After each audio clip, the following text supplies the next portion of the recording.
So yeah, I think it's next week that is daylight savings time. Yep, And invented by Ben Franklin. yeah, exactly. So that kids could have light out when the bus picks them up. Yep. Nope. No? No buses back then. Oh, It's for farmers so that they could do their work with some sunshine. okay. I get that. But how do you just convince a country to just everyone get up earlier? Send out a tweet. I don't think, nope. That's what I don't get. Is it would have taken forever to get everybody like on board with it. right. Well, on parchment, you like wrote a letter to everybody. And then everybody was just And like, everyone was yep, just on board with it sounds right good. away. Well, Ben one- thinks so. He has no position as like a government leader right now. But No one like, has questions. He's influential, so I guess we'll just do it. No one has questions. They're just like, all right, Like, well, we can't get everybody vaccinated, but this guy could just change time. that's impressive. That's a good point. That is It's impressive. something else. Well, everybody, welcome back to the Back to Basics podcast. We did have a week's hiatus there, so if you missed us, we missed you too. We were at EMS World a couple weeks ago. We had a great time there. If you got to see us there, we appreciate you coming by our booth and hanging out with us. A couple announcements before we get started. Do you want to Yes. jump in? First one, thank you for coming to our booth at EMS Expo. Chris kind of stole that from me. I'm sorry. Thank you for coming to the house party. It was fun. Sorry, I was deathly ill and I almost died. I was very sick, but I still hung out till 3 a.m. every single day. You did. We are now prepared to handle expos better. We are. We are. I now know that I need a month to recover. Right. So, Exactly. It's a lot of fun. We will be going next year. Mhm. So get ready for us next year. I think it's in Florida next year, right? Yeah, I think Miami Miami, baby. or Orlando. No, it's I don't know. Orlando. It's It's Orlando. at Disney Yeah, World. yeah. It's at Orlando. Disney World. It's Orlando to me is Disney it's World. Disney World, right? Anyway, other thing, our Sea of Thieves, our Sea of Thieves promotion essentially. So if you guys listen to the Pirate Emergency podcast, you know that you can go on Xbox Live and message me Jaybird, J space BURRD, and you can message the message Back to Basics. And if you play with me some Sea of Thieves at some point, you will get free month access to the program. I will send you a code for free month access to our prep program for NREMT and paramedic and advanced paramedic.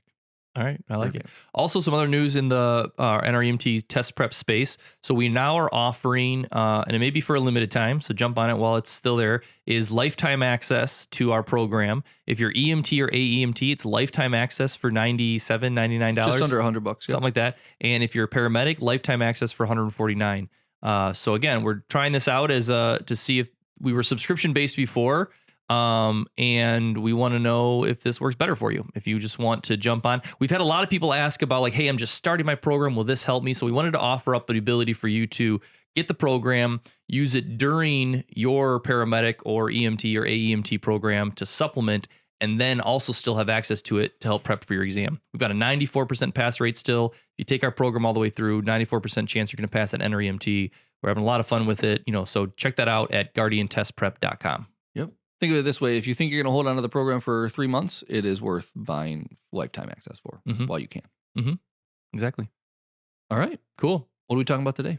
Today's topic is we're going to talk about point of care ultrasound. So point of care ultrasound is a big upcoming new technology in the field. A lot of people are excited about it. In the spirit of Halloween, the question today is Pocus Hocus? I mean, that's all I got. So now we're gonna go to a different topic. I refuse to. No, That's so good. I'm terming it is Pocus Hocus, not because I don't want anybody to get offended or upset or mad that Dr. Seitz doesn't believe in point of care ultrasound. It's not what I'm saying. Way to bury the lead. What's that? Way to bury the lead. You don't believe in it? What's that? No. I'm saying that what we're I gonna don't want discover? people. Okay, I don't gotcha. want people to think that. All right. That being So he said, does believe in it. Fully supports it. no, that's also not necessarily. We're going to find out in the next hour. So that's the big question. So what I want to explore today is what is point of care ultrasound? How are we using it? Where do we think we can use it? And is it practical? Is that something that is actually going to play out? So that's why I want to kind of look at some of the research about it. I want to talk about it. I want to give you guys kind of a rundown and then let you decide, is Pocus Hocus? I love it. All right, cool. So to start, let's talk about our own experiences with point of care ultrasound. So I'll start because I have some. Just kidding. I was going to wait till you got to me and I was just going to be like, none. So I'll start because I've had a lot of experience with ultrasound in the emergency department. So as an emergency resident, when I was in residency, ultrasound was a big deal. So I was at a big tertiary center where we had a lot of educators. We actually had our own fellowship in ultrasound. So you could finish ER residency and decide that you wanted to continue going to more school and do a year just ultrasounding people. There's more to it than that, I think. I didn't do the fellowship. Yeah, so, it does not sound like a real thing, but okay. No, but so we really felt like ultrasound was going to change everything in emergency medicine. So I'm just going to give you a list of things that I've seen and experienced people using ultrasound for in the emergency department. So ER doctors. Got it. The FAST exam. We'll talk about that. That's straightforward, right? The lung exam. Looking at the optic nerve to try to diagnose retinal detachment. Oh. Peripheral IV access. Makes sense. That's actually, it's used quite a bit for that now. Guiding lumbar punctures. Diagnosing fractures. And I'm just going to stop there because I feel like the X-ray has always done a pretty good job. I don't know why we need it, but no, they would try to diagnose. They're like, do you want to go in that room and get scanned and we can know for sure? Or do you want me to smear this jelly on you and we'll get an idea of maybe? Right. Yeah. Obviously, like, OB stuff, looking for kidney stones. What else? Trying to diagnose PE, right? That's one that we've seen. Ultrasounding babies' heads to look at their brains. I don't know what for. I never got that You don't far. really know? No, I have no idea. So someone was just basically ultrasounding a baby's head. Someone came out and said, I want to check every baby's head today. obviously looking for You DVT. said that's fine. Never asked any questions about why. So here's that's a different story. But what I'm trying to just paint a picture here is that like we really felt like, and this is not that we don't have ultrasound. So there's a difference between point of care ultrasound and ultrasonography. So ultrasonography, I mean, if you don't know what ultrasound is, I'm not going to explain it here. Google it. I can explain it. Go ahead. Smear some jelly on some stuff. Sound waves shoot through that jelly into the body cavity to find what's filling it. That's kind of. I feel like they should just Google it. It's They pretty don't know much what ultrasound close is. enough. Sure. It's using, okay, anyway. It's using sound. It's using sound to reflect back It's like a a picture. bat. It's like a bat device. We're doing a really bad job of this. And that ties into the Halloween theme. Ah, bats. I love You it. know, in the end of The Dark Knight Rises? No.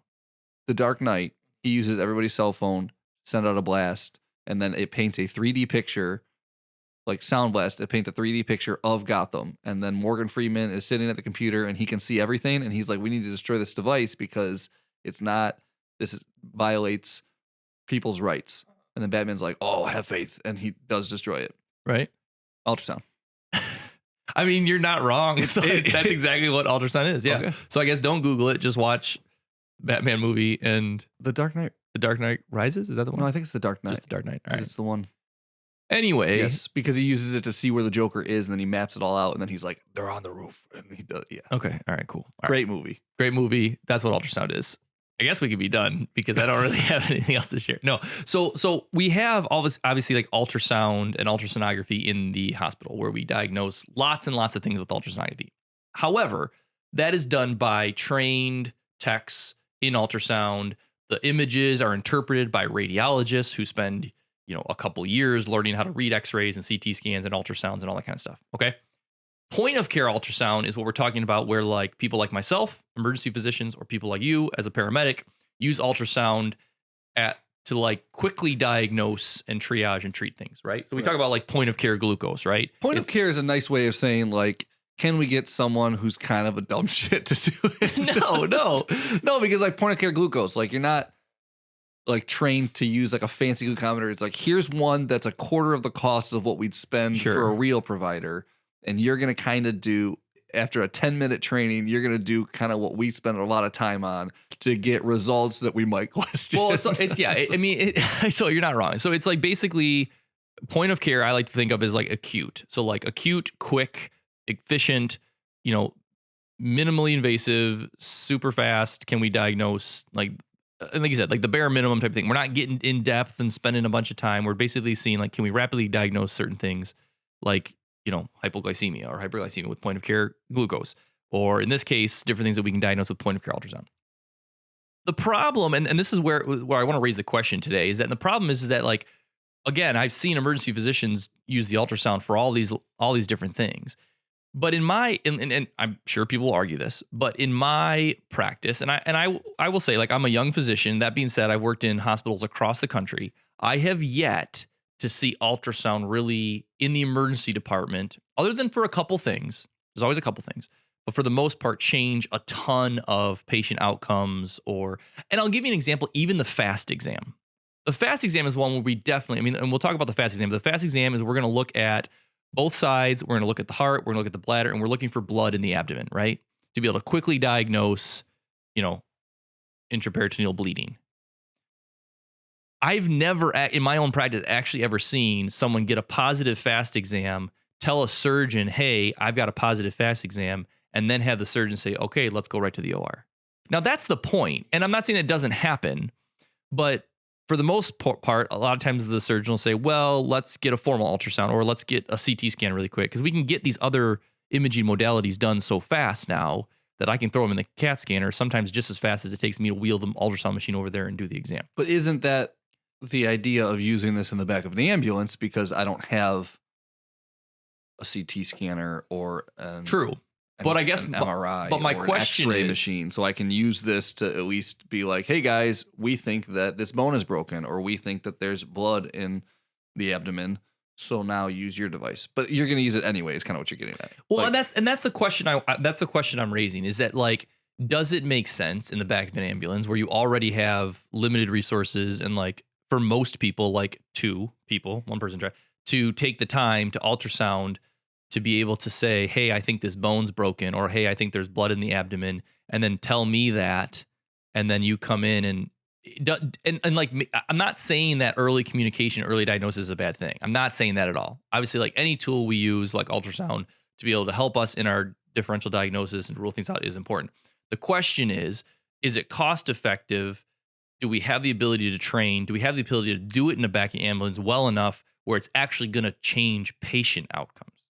Right. So I think that we had to be careful with how like we like word this. So we're not saying that because you could take that argument to an extreme and be like everything that's done in the back of the ambulance is useless. Just drive them here. But that's not what you're saying. No, because if I start an IV in the back of the ambulance, you're going to use that IV site. I did something that you would have done before you would need to do it. Right. And therefore we save time. Right. Right. I think that we see this argument a lot of times with like 12 lead EKG.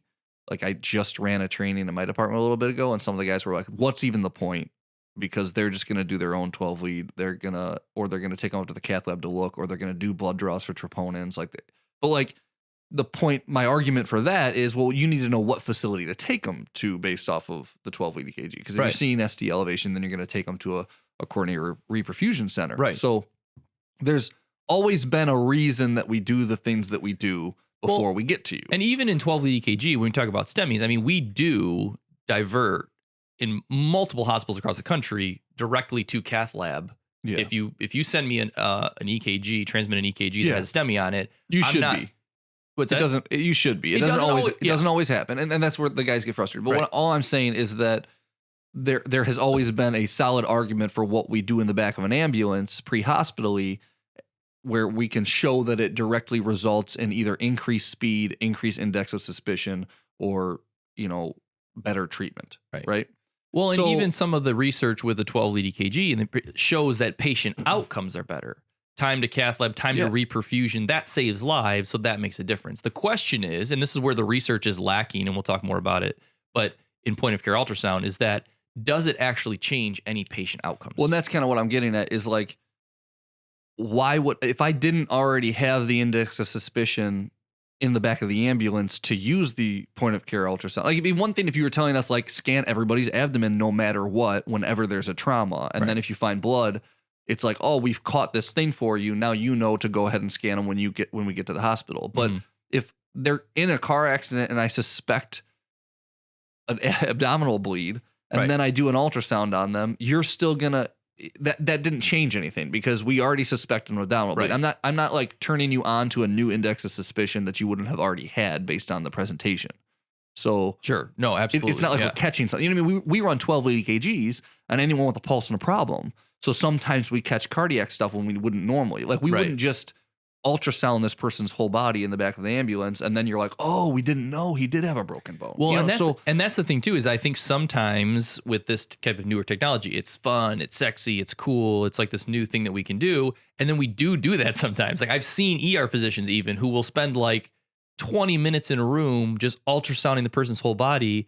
It doesn't change the labs they're going to order. It doesn't change the images. They just think ultrasound's cool. And there's nothing wrong with that to an extent. But when we're talking about acute care, and we're talking about pre-hospital emergency, and we're talking about shortages, and we're talking about, lack of manpower, taking the time. Now, again, a lot of people will get frustrated with this podcast potentially because point of care ultrasound is like super, like the new cool thing. It's the new cool thing. And I'm not saying there's not a place for it. And I'm going to talk about a couple places where I think the research has shown that there is a place for it. Well, I already feel that we could definitely use it in the back of the ambulance, not for some of the things that you said, but for other things. Right. Yeah. Yeah. So we'll talk a little bit about that. But what I see a lot of times is a lot of the medics out there who are really like into point of care ultrasound and pushing it and teaching on it and putting these courses that like cost a bunch of money. They're like flight medics. Flight medicine is very different than the majority of ground EMS that we do. In flight medicine, sure, like you have resources. Sorry, like you have money, you have resources, you have like 2 people in the back of the helicopter with you. You've got longer transport times. So sure, if you want to ultrasound and come with, like it's different. That kind of critical care EMS is a little bit different.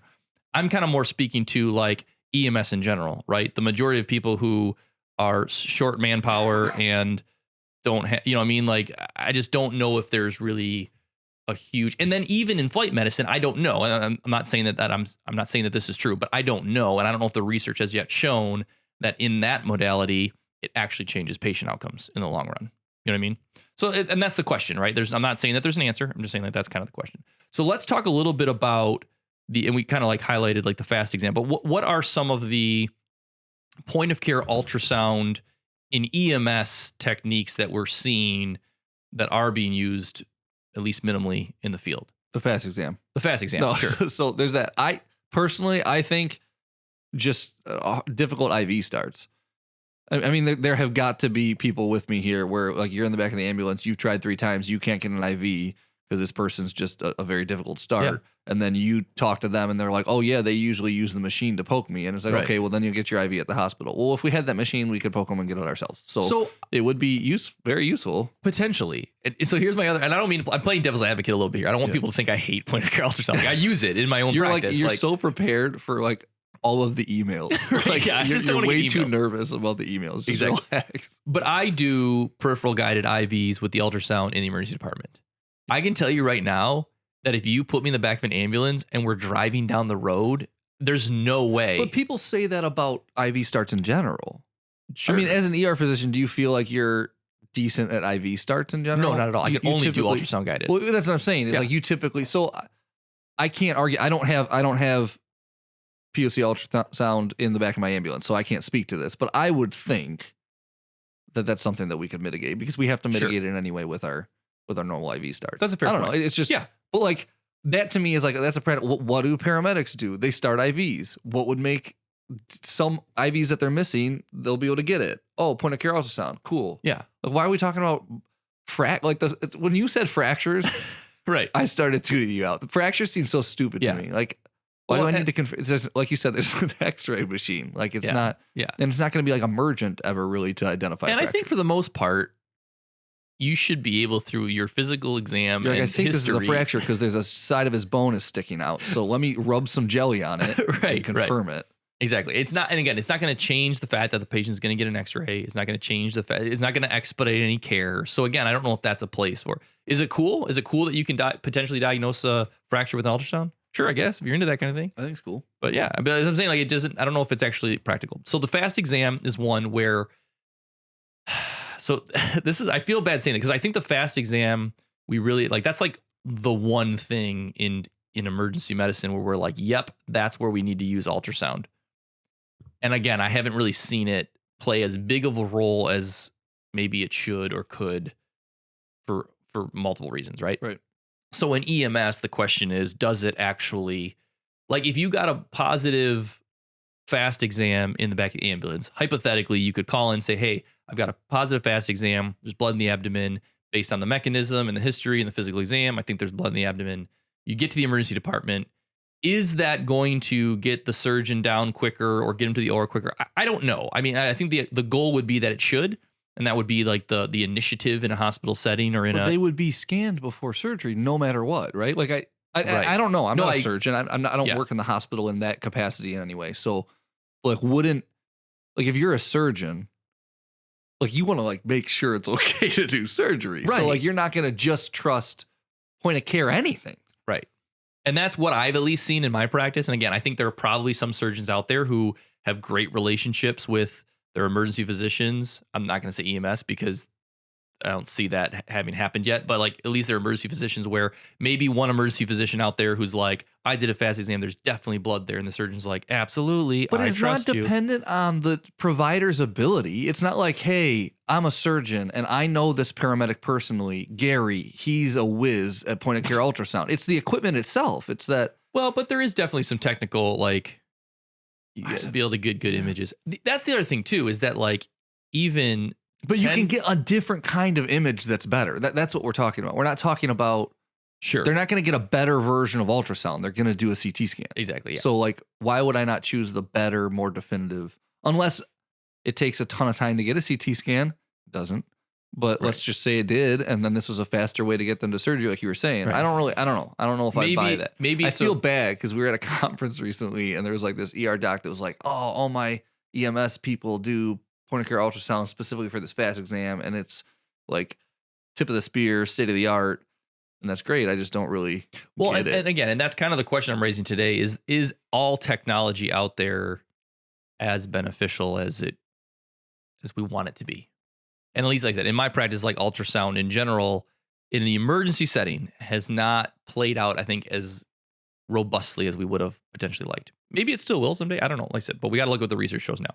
So other than the fast exam, what other things are we using ultrasound for in the field? At least in the people who are into point of care ultrasound, who are out there doing that, who are doing. So one thing I will say that I looked at some research, only about 4% of ambulance services in the United States and Canada currently have ultrasound in their units. So most people don't have it at all, right? So 96% of people don't have it. So of the 4% who are using it, what are they using it for? So the fast exam, there's also other types of what we call, let me see if I can find it here.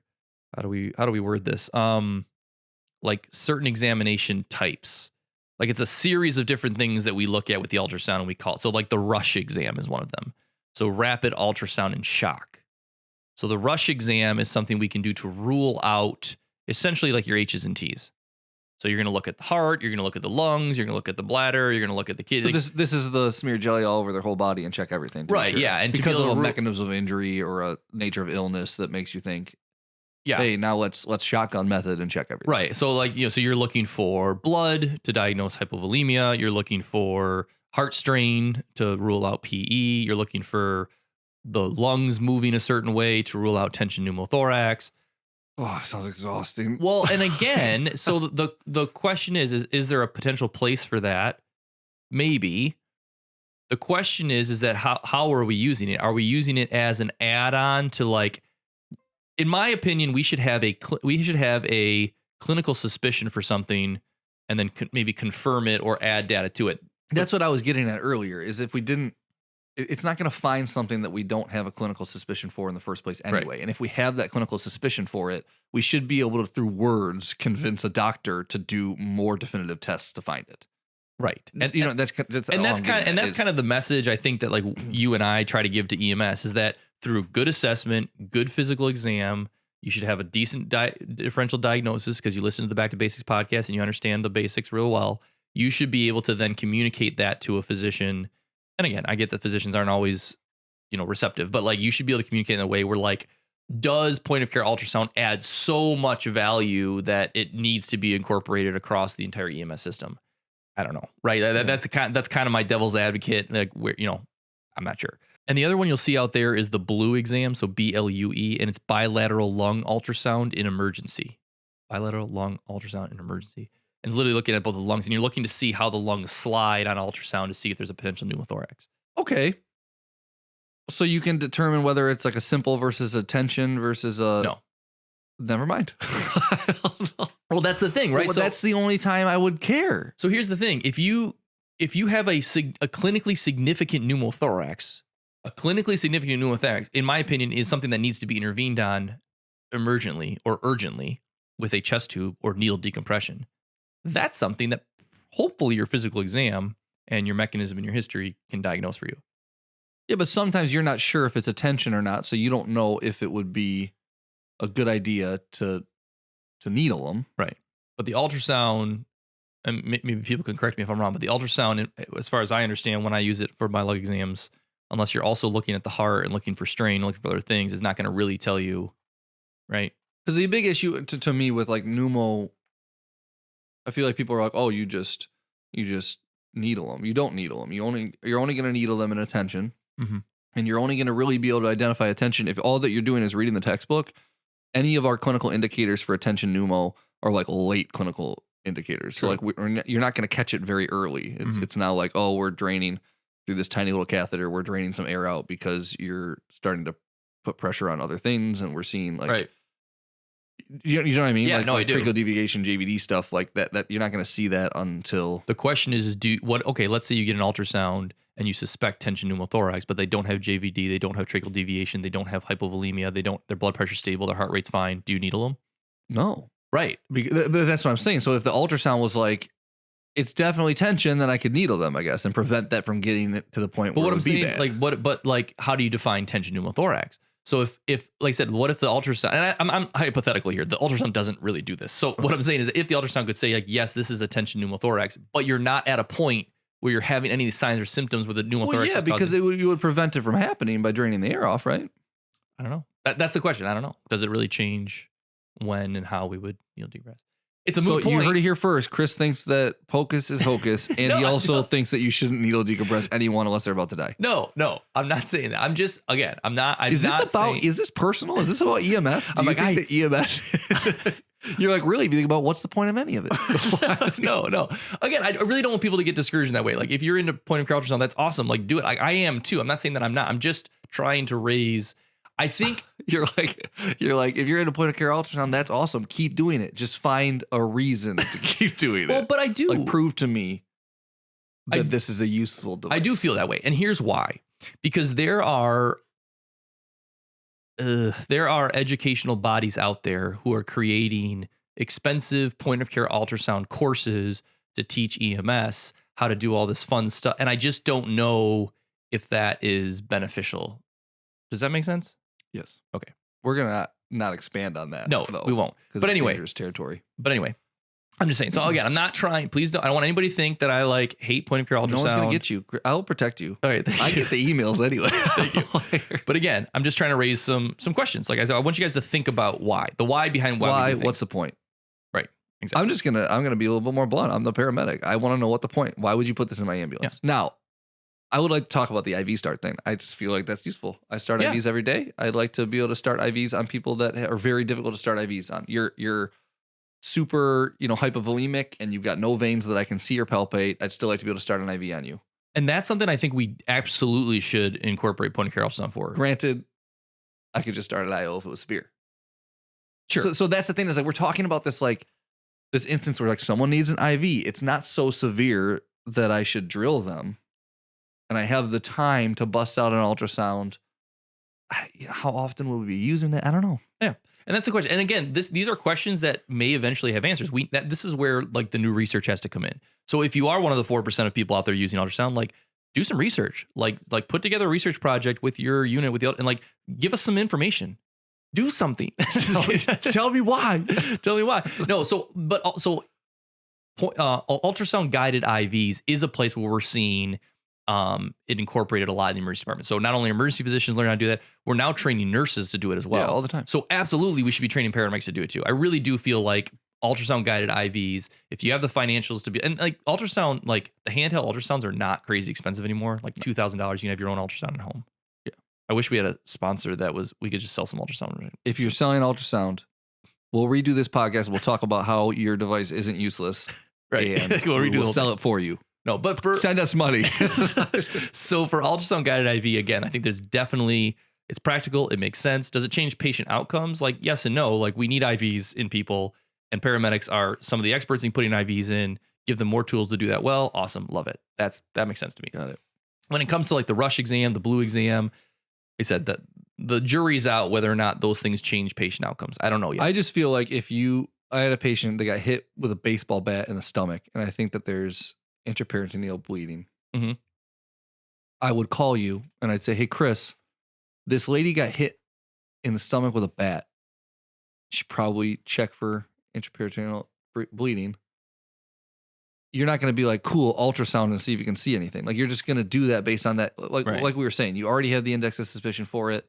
This isn't changing the process. Yeah. I mean, it gives me a cool too. I totally understand the pull of like, I want to use them. They're cool. For sure. I even like using, like, the only thing that like in nursing right now, we use ultrasound to just check for like urinary retention and stuff like that. But like, it's a cool device to use. I mean, it's easy enough. It's this tiny little portable thing. Like, I could definitely be like, why don't we have this in the back of the ambulance? We could check for urinary retention. Yeah. No, but I mean, like, whatever. it's non-invasive, which is huge, right? I mean, the question is, and where we need more research is, does it change patient outcomes? And it's okay if it doesn't. Like, we still use tools that don't change patient outcomes, but help us as providers. Like the bladder scan thing. Like, I know I need to put a Foley in or not based on the ultrasound in the bladder and seeing it, like, oh, they're retaining a liter of fluid in there. Yeah, let's do that. So I'm not saying that there's not room for it there. I just like think we have to be careful as a system of care saying that like this is going to change everything and let's spend a bunch of money and all this, that kind of thing. So especially, what's weird to me is, why do you think that, I'm sure we're running short on time here, so I'll keep it short, but like, why do you think it became like, ultrasound's been around forever? Why all of a sudden is it this new thing? Well, why are we all like, someone was just like, what if, like to me, it's like, what if X-rays in the back of the ambulance? And then all of a sudden everybody's crazy about X-rays in the back. Like, X-rays been around for a long time. Ultrasound's been around for a long time. Like, why are we? So I can actually answer this. There's a couple reasons. One is that EMS stuff always is going to lag the hospital stuff, right? So about 10 years ago is when we started seeing ultrasound become a big kind of new. But why though? Because it's been around forever. That's what I'm getting at. Like, it's been in the hospital forever. Why 10 years ago were people like, oh, let's do it on everything? Well, it's because the technology has advanced a lot. So when ultrasound first came out, the images were really grainy. It was really hard to see the differences between the blacks and the whites. So one, the image quality has improved tremendously, even in the last couple of years.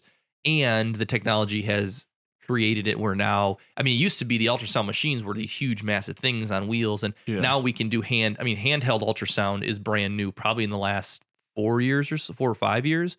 That's why we're seeing EMS be like, wait a second, like, that's something that's small, compatible. Like, I can take that in the back of an ambulance. I can do something with that. So I think that's why we're seeing the thing. And the reason I bring this topic up is because I feel like 10 years ago, I saw this trend because of the image quality and stuff happen in the emergency department.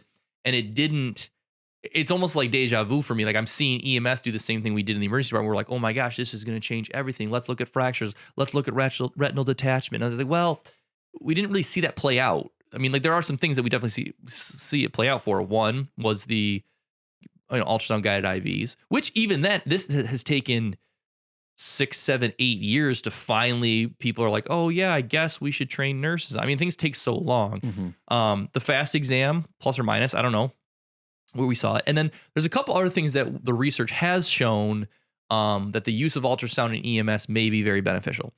The other one I want to talk about is basically termination of resuscitative efforts.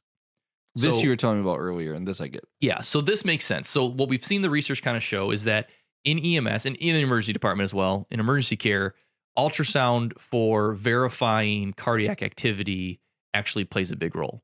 So one, like I said, if you're going to terminate resuscitative efforts and you do an ultrasound and show that there's no wall movement, that the heart's not moving at all, and you've been doing CPR for 30, 40 minutes, like, okay, we can confirm that there's no cardiac activity. That makes sense for use of ultrasound. The other thing that we found that ultrasound is good for is distinguishing between what we call PEA and pseudo Pea. So PEA is pulseless electrical activity, meaning that the heart is doing stuff, but it's not pumping blood. It's not creating a pulse. So yeah, let's break this down back to basics quick. PEA, pulseless electrical activity. Your heart is stopped. It is not pumping. So you are dead, but there is electrical activity, organized electrical activity moving through your heart. So a dead person, at least in the early stages of death, can have the same pulse rate, rhythm, everything as you and, well, I shouldn't say rate, has the same pulse rhythm that you and I have. So there is still electricity moving in the same way. You have a nice organized EKG on it, but the heart's not pumping. Right. So that normally isn't something we would shock because it's not an electrical issue. That's something we would do CPR on so that we could get enough perfusion or oxygen to the heart to kind of turn it back on, and then it would continue to pump at that rhythm. That's what we want.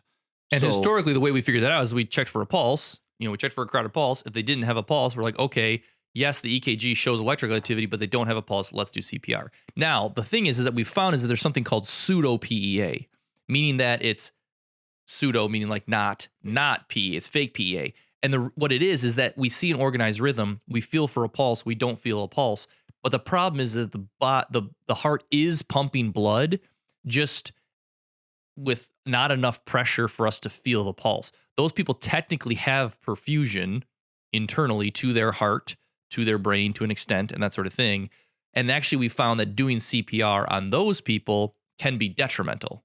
I would argue that there's other ways to confirm that you could use capnography. Mhm. You could use capnography spikes to see if someone's in a ROSC. You could. Yep. So this is just another tool in the tool belt to ultrasound their heart and be like, it's moving. Well, so let's not do CPR. It's not even ultrasound on the heart. So you're ultrasounding the heart and like some of the vessels to see like, is there like pumping of the blood? So not only is the heart, is the heart So moving, I can't but feel it. Let me see if I can see it. Right. Exactly. And if you see it, then we consider that pseudo PEA, and we would potentially, here's the other thing, potentially not start CPR. Because here's the question. In your protocols, because only 4% of people have ultrasound. Yeah. If your protocol, if you bought your own personal ultrasound, you carried it in the back of the ambulance, and you're like, no. Your partner's like, I don't feel a carotid pulse. You're like, you put the ultrasound on him. You're like, but I see heart activity. We're not going to do CPR. You think that's going to hold up?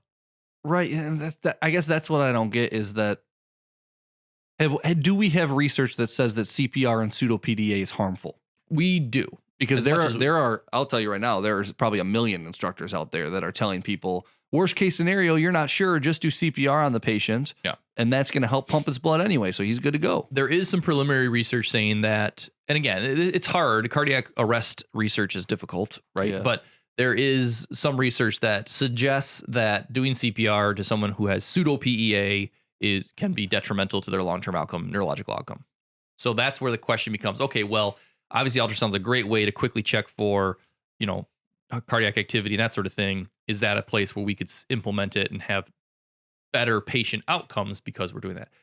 But again, and I think it could be for sure. I'm on that train. I think that's the thing.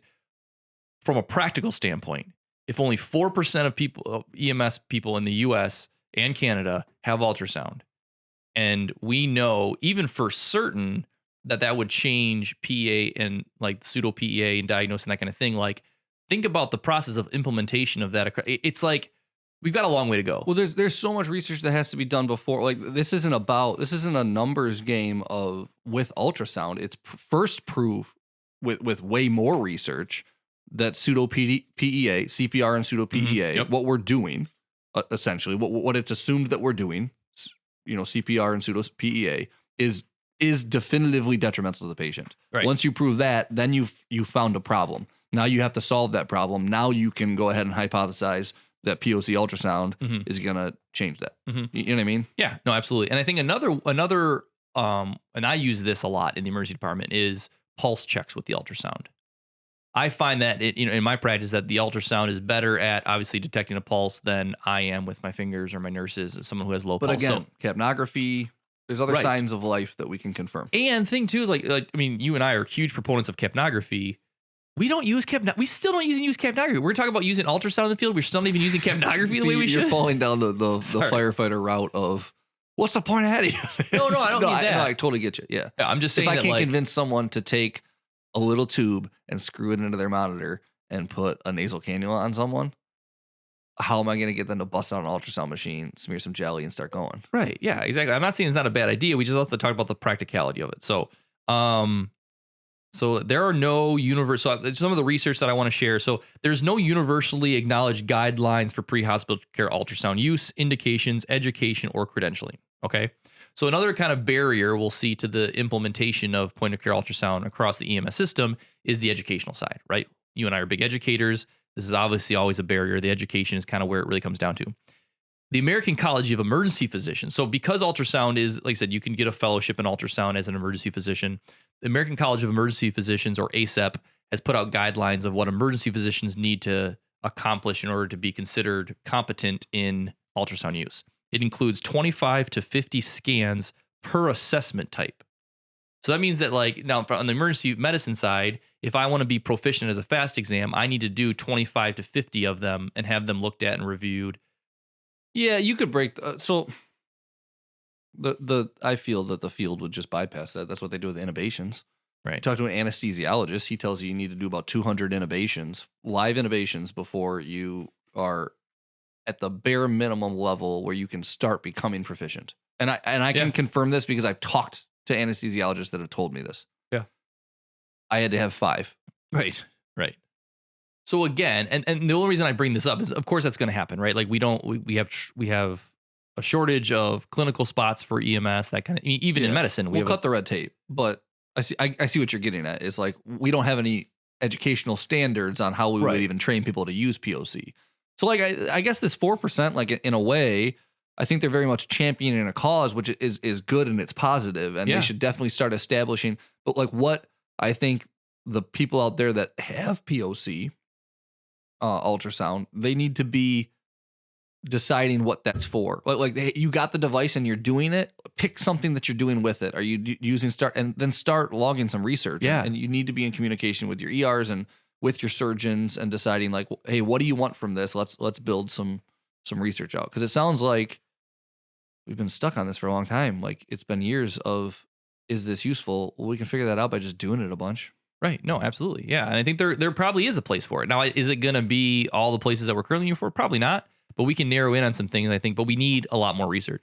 So one of the things too, and obviously this kind of goes without saying, but like one of the research articles I was looking at basically kind of says like, it's critically important that administrators, medical directors, and frontline clinicians consider any potential unintended negative effects of pre-hospital ultrasound use, such as distracting from the basic steps of resuscitation, other important pre-hospital interventions, or avoidable prolongations of on-scene times in unstable patients. So again, like I said, this is the guy or gal who's like, hold up, no one touched the patient, and they spend 20 minutes ultrasound. Right, exactly. So I'm trying to think if there's anything else I wanted to, because I had a couple other research articles here. I just wanted to share some basic info. Oh, so one thing, and this is actually like, one thing they talk about is the use of ultrasound in stroke in the pre-hospital setting, and I can't figure it out. So if anybody knows how you use ultrasound in the pre-hospital setting to diagnose stroke, unless you're just looking at the carotids for blockage or something, I don't really... A very specific... I don't get it. Presentation of stroke. Yeah. Though. Yeah. So I don't know. If anybody has any information on that, please let me know. That's all I have to say about that. All right. You can send an email to info@guardiantestprep.com. If you ever want to talk to really me for any reason. Yeah, there you go. So a couple other things I want to share before we tidy up here is that there is some good research out there about point of care ultrasound. I mean, I don't mean to be painting like a bad picture of this. There is some research. So there was some research article in 2006 that came out that looked at the FAST exam in the pre-hospital setting. Now, the caveat here is that in 2006, this was done with emergency physicians and paramedics. So we don't really know if the paramedics or the physicians did the ultrasound. I don't know if it necessarily matters. We're just trying to show that like if you did it beforehand, what happens. They did find that 1/3 of patients were taken to a different receiving center based on their FAST exam findings. Oh. But it didn't necessarily change outcomes. Oh. So, but again, I mean, more research has to be done, right? So that's how research works. The other thing is that there was an article in 2014 that reported that there was a positive pre-hospital result of FAST exam was associated with shorter time to surgical or radiological intervention. So that's a big deal, right? From the FAST exam standpoint, if you're getting to surgery or getting your other imaging done quicker because of a positive FAST exam, that's a good thing, right? So I think that's a positive thing for the FAST exam. Go FAST exam. Other changes resulting from the use of point-of-care ultrasound included pre-arrival preparation of trauma teams and preparation of resources such as blood products. So again, the FAST exam has some decent research saying that like, hey, maybe... Hey, there's bleeding, so I'm going to get to a CT scanner to confirm that bleeding faster so that we can get treatment possibly faster. Right, exactly. Some of the kind of like future, what the research needs to look at too as a future is like, what about transmitting ultrasound images? If you could transmit a positive FAST exam in the ER, like a 12 lead in the ER, so that'd be interesting, right? I think technology is there. We probably capture pictures in our ultrasounds at the hospital all the time. So, and of course, the big thing is that we really need to figure out how do we build out some consistent, high quality educational programs because they don't really exist. Now, and again, I said earlier that like the educational companies are building out point of care ultrasound courses and charging a bunch of money. That's fine. I mean, like people do need to set a standard in education that way. I just, like I said, I want our listeners to, like I said, when you read about point of care ultrasound, when you hear about it, like I said, like take it with a grain of salt, ask the right questions. And if you're using point of care ultrasound, like use that as a way to like further this research. Let's see where we can go with this. And use it as a bridge to surgery and a bridge to your ER doctors to start opening up communication. Hey, I have this index of suspicion. Here's some proof. This is why it's important that you pay attention to what's going on in the back of the ambulance, because it's gonna get the ball rolling on treatments in the hospital. Yeah, absolutely. And then I'll end on this because again, this is kind of the important part. Again, point of care ultrasound does not replace the physical exam, traditional assessment tools, clinical experience, and sound clinical decision making.